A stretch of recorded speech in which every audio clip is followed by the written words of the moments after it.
Yes, hapa ni Brother Kuku Farms, na unapoingia bandani, unapokuwa unawapa kuku wako chakula, kuna vitu ambavyo inabidi pia uviangalie kwenye banda kabla ya kutoka. Jipe muda wa kukaa kwenye banda na kuangalia baadhi ya vitu, wasikilize wanavyopumua, jiridhishe kuhusu mafua na upumuaji wao.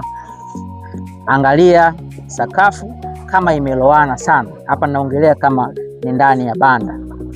Hakikisha kwamba malanda na malalo ni makavu kabisa, lakini pia waangalie kwamba hakuna kuku anayeharisha. Angalia choo chao, choo cha kawaida huwa ni kigumu.